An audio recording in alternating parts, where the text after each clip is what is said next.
Story 1. The constant posting on social media about their partner, with paragraphs talking about how much they love them, makes it seem like an innocent love letter. It either screams, "I claim this," "It is mine," "Leave it alone even if it invites you," or shows them trying to convince themselves everything is fine. It is always "my forever" while their relationship is actually crumbling. I cannot imagine being in a relationship where I am so insecure that I have to post, letting everyone know we are together every 5 minutes. Story 2. They start watching what you can and cannot eat or micromanaging anything. Can seem like concern at first, but it can extend to controlling behavior overall. Story 3. Obsessively tracking life 360, constantly calling and asking why you are at a certain location. Announcing to the group, wondering why they stopped at a certain place. Incessantly texting when they are not together. Calling others because they cannot reach their partner. Claiming it is an emergency though they texted 15 minutes earlier and there is no emergency. They are anxiously attached. Story 4.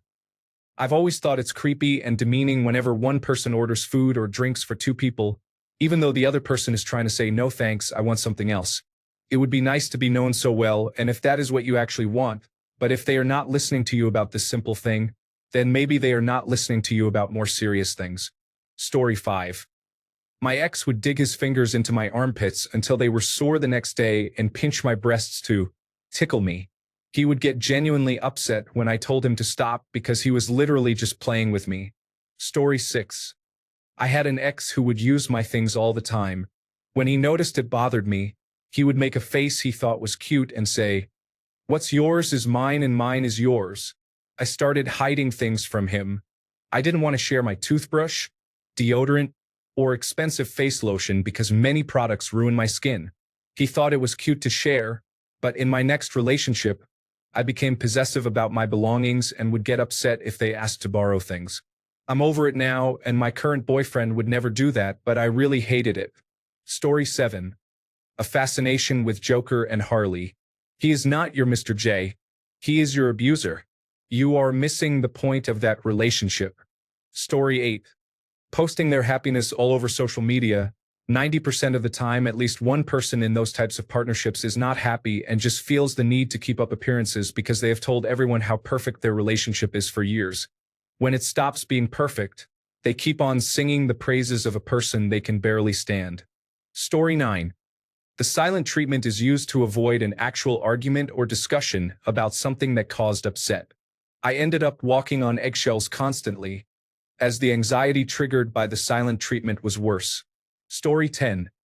The need for constant reassurance. It is fine to ask if someone loves you every once in a while, but asking at regular intervals is too much. Story 11. The person goes into complete despair after spending a few minutes, or even a few seconds without receiving a response in message exchanges. I think it is a bit toxic. Story 12. My ex would do very public things to surprise me, like sending me gifts at work so everyone could see how cool he was. I hated it. Story 13. I feel like most romantic relationship topics have already been covered. So here is one about familial relationships.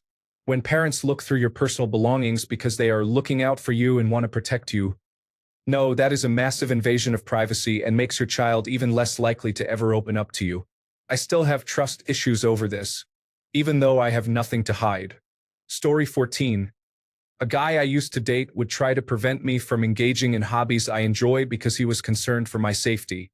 I found it really controlling. In general, I feel like people often disguise a desire for control as concern for another's safety. Story 15. Constantly blocking and unblocking via phone and social media. Some people use this as a way to test the blocked party. They believe that when their significant other does extreme things to restore contact, it must mean the love is real. Story 16. My ex got upset because I told him he didn't need to shower me with attention every time we stayed over at each other's houses, and I would like to have a shower on my own. He also got upset because I was with him for more than 4 hours before I kissed him, and he practically had to ask for it. We had an argument and he never apologized. He sent me money without me asking for it. When I broke up with him, he asked me for the money back and said I had used him. Story 17. Some people here are not kind at all. Stealing hoodies and claiming they are theirs is mean and toxic. Constant teasing to the point where it becomes harmful is also problematic. I see behaviors such as not respecting personal boundaries, having no other friends, and excessive texting or calling. These are not kind behaviors to begin with. Story 18. It only takes 10 seconds to send a text to check in with me. I just miss you. I know you are at work for 9 hours, but why have you not texted me? I miss you. Are you cheating on me? Why can you not just text me back when you take a bathroom break? When I started seeing people talking about, you can just text me back during your bathroom breaks if you were busy at work, it felt like I cannot even use the restroom without an assignment being attached to that too. Story 19. Always doing everything for your partner. My ex, who displayed narcissistic traits, did every single thing for me from waking up until going to bed. They would cook every meal, even make my beverages, and take over whenever I tried to do anything at all. They tried to solve every problem for me, so much so that they would get upset and jokingly guilt me every time I tried to do anything myself, saying things like, "Oh, so you don't love me anymore? I get it." Everyone always told me how lucky I was to have someone care so much, but it bothered me a lot. It made me doubt myself over the months we lived together. I started to feel incompetent even outside the relationship, which was odd because I have always been fiercely independent. Story 20. You don't need to walk back and forth to work. It is dangerous to walk the streets alone. I will take you to and from work. Then, when I got a car, it was, do not waste your gas. I will still take you to work and back home. Or, are you going to your friends to hang out? I was really hoping you would stay here with me so we can spend more time together. I miss you, even though we were literally spending every day together. He thought all these things made him more romantic. All of them were red flags to me. The first one was not a super big red flag, but I am very independent, so I did not like it. I let it slide because I am 4 feet 11 inches tall and was living downtown in the city, so I could understand why my partner would not want me to walk, especially at night. But I still was not a fan of it. I had pepper spray. I know that does not always help, but I felt confident. If I ever did not feel confident some nights, I would ask a coworker to take me home or I would just run all the way. Story 21. Act like a spoiled child. It is not cute, it makes you look smaller, it is childish and unacceptable. Story 22. Jealousy. Your partner's relationships with others should not influence how you feel about each other at all. Story 23. Posting intimate photos or videos on social media as tributes. My ex posted a video of me receiving oral sex. You could not see anything, but you could hear me laughing and saying, "I love you so much." Story 24. Constantly being in each other's faces in the early weeks or months of a relationship, while neglecting other aspects of life, may result in poorer work performance at this stage. There can also be neglect of friendship and family needs, wants, and expectations. It is absolutely necessary for both individuals to get to know each other physically and emotionally, but the spiritual needs of each person must also be met. However, you do not need to be in each other's faces 24/7, as that is not healthy. Story 25. Solving your partner's problems for them without their asking is not ideal. It is better practice to ask your partner what they need in the moment instead of assuming they want you to intervene and fix things. Story 26. Giving your partner excuses for when they do something you do not like. For example, saying, "You are my girlfriend and I love you. Maybe you did not know. Why would I care that you put nuts in my food? Even though you cannot stand them." Story 27. We have an open phone policy and we tell each other everything. No secrets. If my friends tell me something, they should assume I am telling my partner. Throwing away your individuality and all your private thoughts and friendships is not cute or indicative of being trustworthy. If not doing that leads to insecurity or jealousy, then they do not actually trust you. Toxic. Story 28. I belong to you. No, you do not. You are a 40-year-old man. You belong to yourself and I belong to myself. That is all. Story 29. I find the way people are so tied up in each other's phones to be wildly creepy. The location sharing is just strange. Story 30. My husband thought he saw me in a stranger's car, so he tried to run them off the road and kill everyone in both vehicles to punish me for cheating. He loves me so much. Girl, don't tell people this. Story 31. I used to have an ex who would show up at my job constantly. I bartended and waited tables, so I think she thought it was okay because it was a social kind of job. However, she wanted my full attention and would get very jealous when I talked to my customers. She thought I flirted with everyone.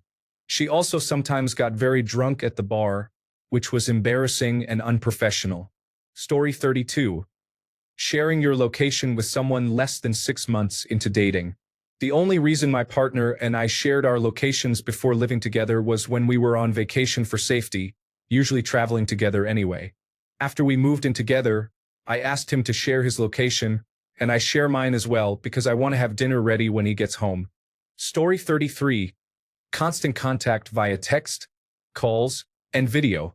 I deeply value my time alone and trying to deliberately consume all of my time so they do not feel lonely, felt like they were drowning me to keep themselves afloat. Story 34. Constant texting. When you don't reply because you are in a meeting or giving a presentation, they get upset and think you do not love them. Story 35.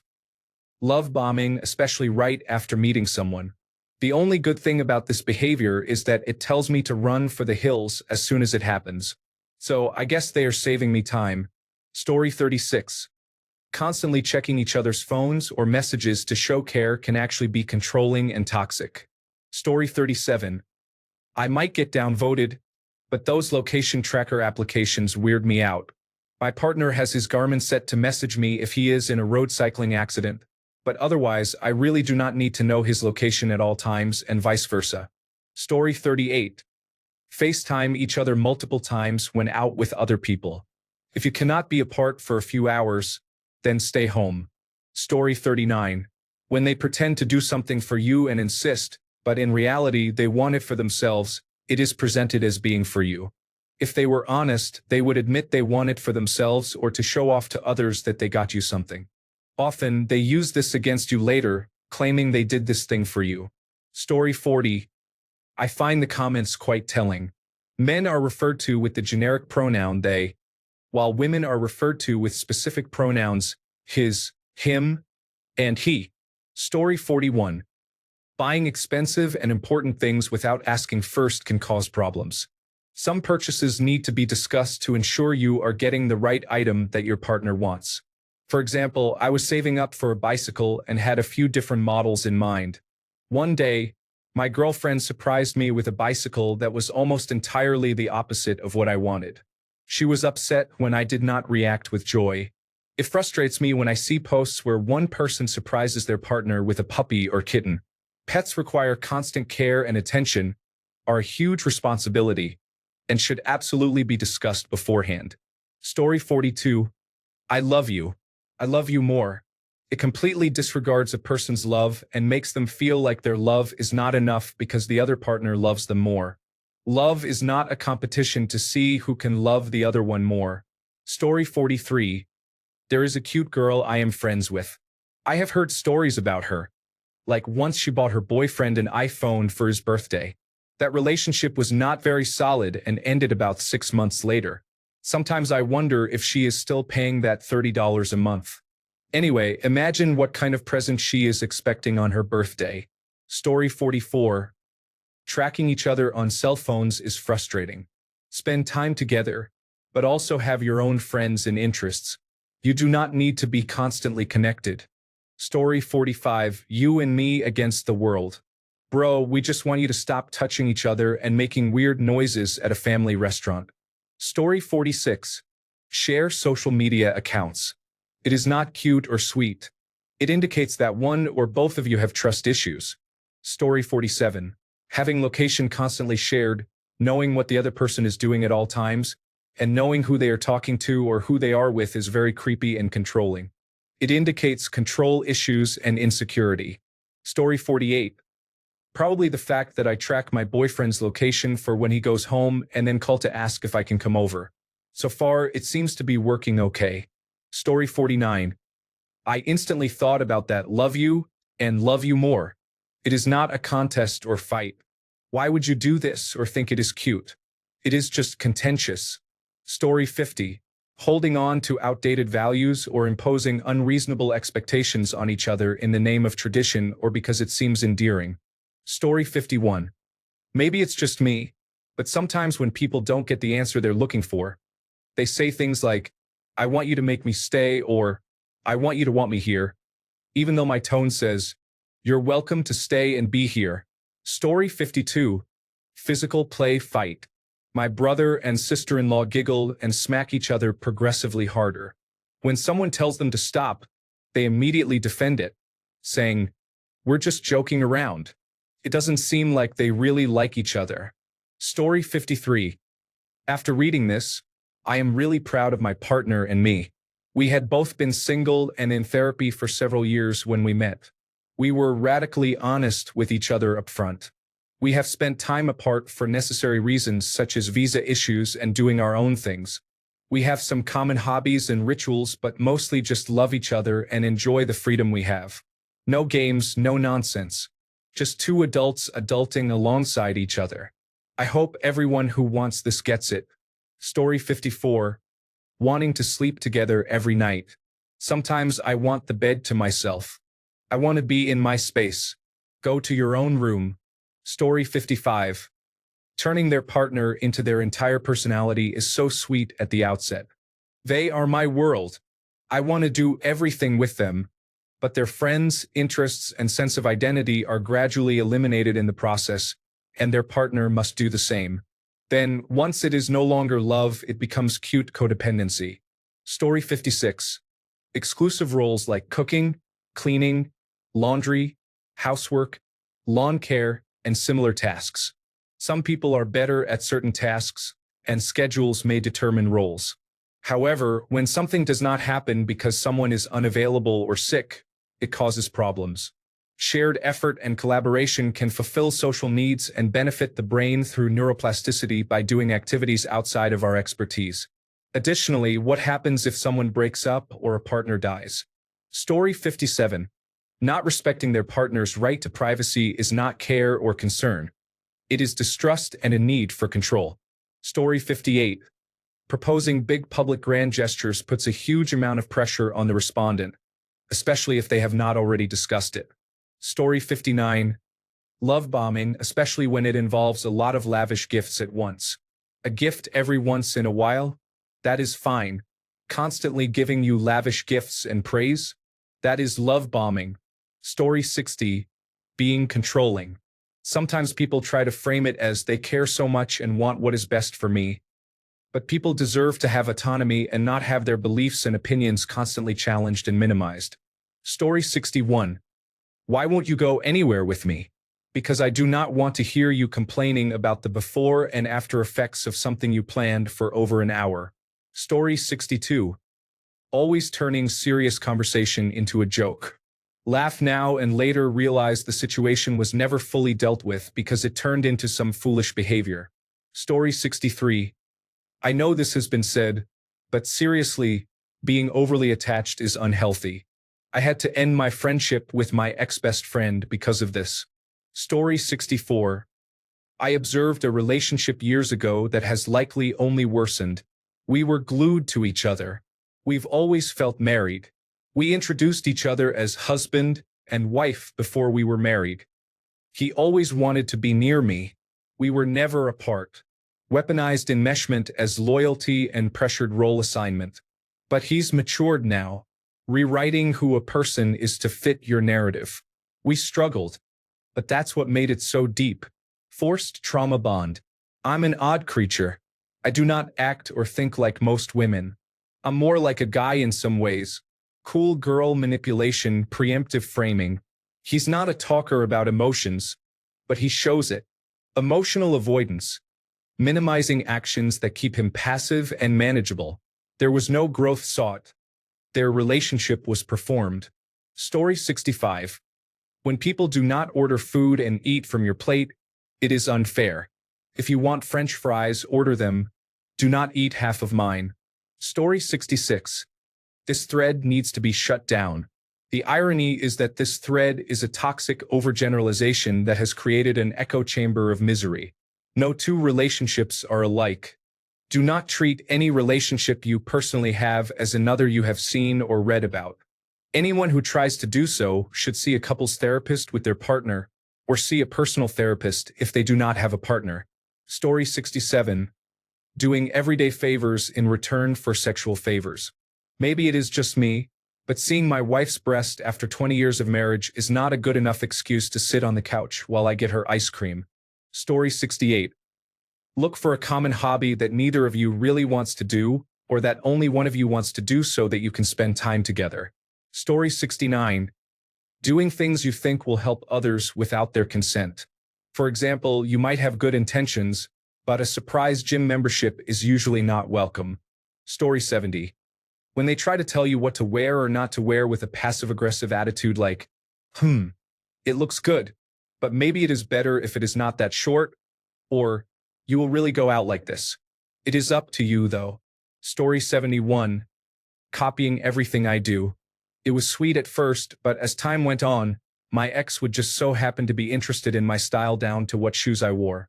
The days I would organize or clean my room, he would clean his room on the exact same day to be in sync with me. The way I talk, including my Spanish accent, he is British. I talk about getting a dog, and then he went and bought a dog for himself. I dyed my hair blonde, then he wanted to dye his hair blonde.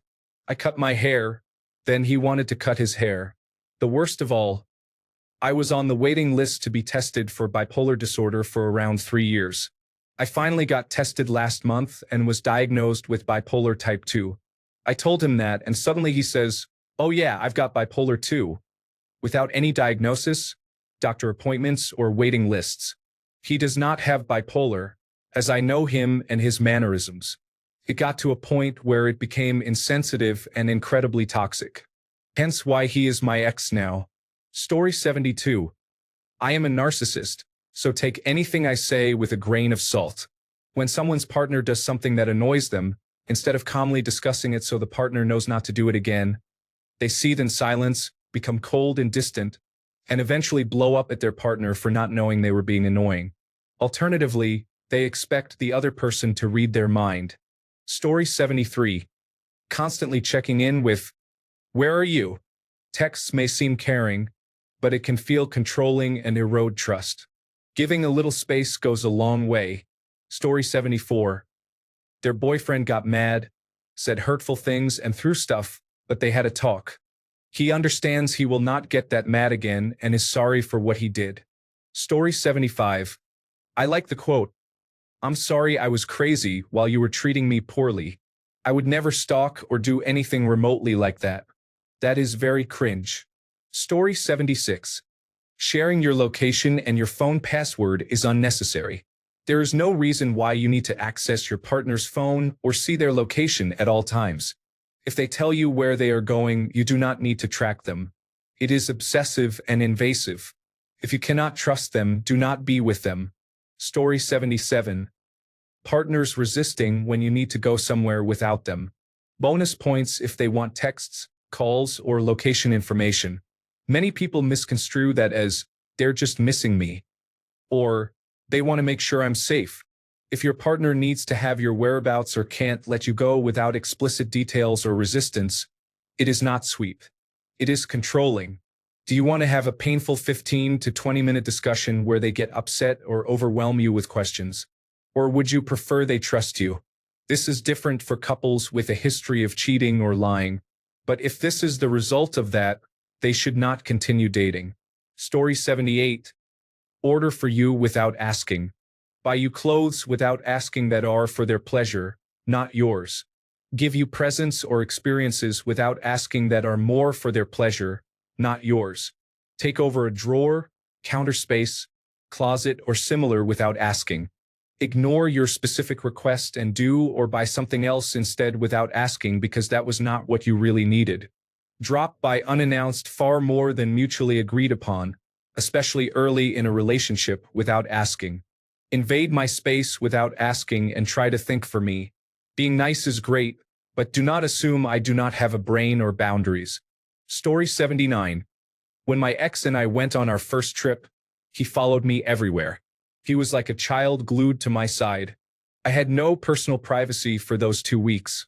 It reached the point where he would unlock the bathroom door, walk in while I was using it, and leave the door unlocked so he could come back in again. I didn't get to breathe until I returned home. Story 80. Reading this thread is therapeutic. I got out of a relationship exactly like you all are describing recently. No, feeling horrible, controlled, and enslaved about everything your partner does is not normal. It is not something that I had to just deal with and learn to love or whatever. Thank you, everyone. Thanks a bunch for sticking around till the end of the video. Remember to subscribe, and until next time, stay awesome and goodbye.